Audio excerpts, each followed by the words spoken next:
Indigestion जिसे कहते हैं बदहज़मी, ब्लोटिंग पेट का उभारपन, मैदे के मसाइल, मैदे में जलन, खाना वापस लौट आना जैसे वोमिटिंग होना, खट्टी डकार आना। इसके अलावा कभी पेट में दर्द तो कभी खाने को जी ना चाहना, ऐसा अक्सर हो जाता है।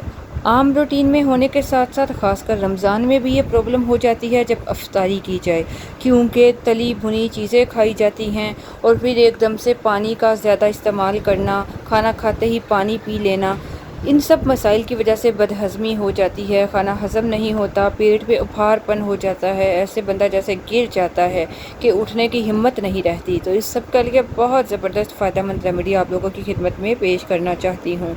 अच्छा, बाज़ औक़ात ऐसा होता है कि खाना बहुत मज़े का बना होता है जिसकी वजह से ज़्यादा खाया जाता है, ना भी दिल चाहे पेट भर भी जाए फिर भी बंदा खाना खुश ज़ायक़ा मज़ेदार होने की वजह से ज़रूरत से ज़्यादा खा लेता है, तो इस वजह से भी उभारपन हो जाता है, इंडाइजेशन बदहज़मी का मसला हो जाता है और फिर खाना खाने के बाद कोल्ड ड्रिंक्स का इस्तेमाल करना और भी बेड़ा गर्क कर देता है।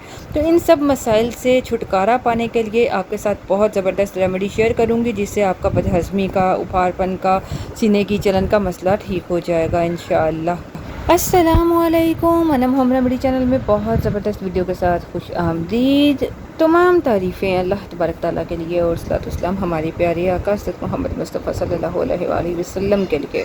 जैसे कि आप लोग जानते हो माशाल्लाह से 15 रमज़ान 15 रोज़े गुजर चुके हैं, तो आगे अगर आपको बदहज़मी का मसला तो ये रेमेडी ज़रूर इस्तेमाल करें।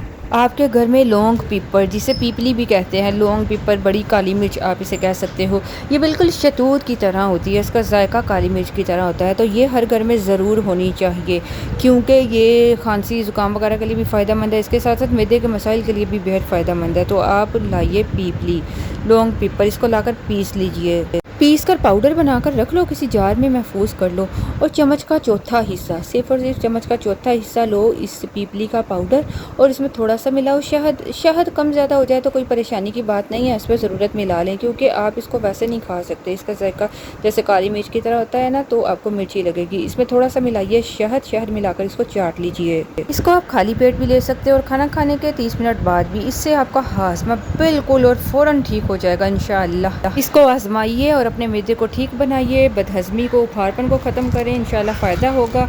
हमें दुआ में ज़रूर याद रखिएगा और सदका जारिया समझते हुए वीडियो को ज़्यादा से ज़्यादा शेयर करें। इजाज़त चाहूँगी, अल्लाह निगहबान।